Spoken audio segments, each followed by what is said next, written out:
Imagine living with danger as your constant companion, in a world where extreme cold is your reality. The decision is yours. Will you make it back safely to your cozy home and loving family, or will you risk a frigid dip in icy waters? Welcome to the thrilling world of ice road truckers. These folks call an 18-wheeler their home, as they navigate icy paths where the thermometer can drop to a freezing -60 degrees Celsius. One wrong turn could send your truck plunging into the icy depths of a frozen lake, just like the shocking story we'll share at the end of this video. Brace yourselves and buckle up, this is a journey you don't want to miss. Ice road truckers are a reason why people in Alaska and some parts of Canada can drink fresh milk in winter or get a new heater for their home, and so on. An ice road truck driver isn't by any means the same as a normal truck driver. Ice road truck drivers are specially trained to drive in bad conditions and icy weather. Driving on icy roads is already sketchy enough, but driving through roads that are built on frozen lakes and rivers is on another level of sketchiness. Alaska and Canada's winters are really harsh and cold. Cold enough to turn a whole lake's top layer into a thick enough ice that can hold the weight of a fully loaded semi-truck, which is sometimes well over 35 tons. And in most cases, they're overweight. Some of the most known ice road routes lead to oil and gas extraction, mining facilities, or some remote towns. You may now be wondering, what does it take to navigate these icy highways? How does one join the ranks of these fearless ice road truckers? Well, the first challenge is mental, bracing oneself for long stretches away from the comforting familiarity of home and family.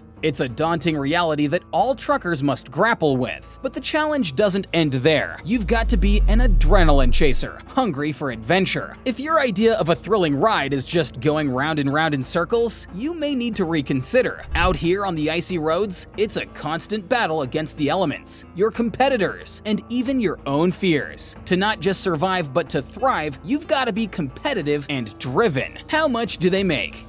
Driving a giant, low-temperature optimized semi-truck across the frozen frontier is a dangerous and lonely job. But as most of you have already found out, having a dangerous job doesn't necessarily mean it's paying a fortune. If an ice road trucker could work a year straight with very little vacation time, they could end the year with an annual salary of $120,000 to $160,000, which sounds absolutely great. But that would be only if the lakes and rivers were frozen 365 days a year, which unfortunately, or fortunately, they aren't. However, for just 3 months of work, ice truck drivers end the season with around $40,000 in their pocket. Comment down below if you would risk it. Why is it so dangerous? Well, if we forget the fact that you're driving on a few inches of thick ice that could break at any moment and turn your semi-truck into a submersible, there are a lot more dangers when it comes to this job. Weather is never on your side. It's one of the biggest hazards. The freezing temperatures are, well, freezing. But snow and whiteouts make the road looks so good that you immediately think it's finally the time you can give it some gas and be there earlier. Pick up your bonus, you know? But snow, mixed with some sun and then a cold night, is the best recipe for the most slippery roads ever. The terror amplifies when you come to terms with the fact that your truck is your home and your life hinges on the reliability of its engine. A breakdown in these extreme temperatures and conditions isn't just a minor hiccup. It can lead to disaster. You can't merely patch up a semi-truck with a zip tie and hope for the best. Under the strain of Alaskan temperatures, even steel loses its resilience, becoming brittle. Tragically, almost every other year, at least one truck ends up plunging through the ice. The secret of navigating icy roads isn't always about the thickness of the ice beneath your truck. It's about the skill to tread lightly, extending the endurance of the ice that supports your vehicle. Take, for instance, this tale from 2016. A fuel truck driver, eager to impress his crew, made a monumental error. Blinded by his own bravado, he was driving at high speed, with a load exceeding the limit by a whopping 4 tons. After his truck smashed through ice more than 80 centimeters thick, they counted themselves lucky to have escaped with their lives. As the truck began its descent into the icy abyss, something extraordinary happened. It started rising back to the surface, finally resting in a half-submerged position. For 3 tense days, it remained stuck in the water before crews managed to remove the 30,000 liters of fuel from its tank. Astonishingly, neither the driver nor the company failed faced penalties. His grave mistake? He drove over a white crest, where two separate ice sheets converge and move like tectonic plates. The lesson to be learned? Take it slow, avoid abrupt movements if you find yourself driving on ice, or you might find your truck sinking to the lake's depths. And now, with the same careful precision that you'd use to navigate these icy roads, go ahead and gently press that subscribe button.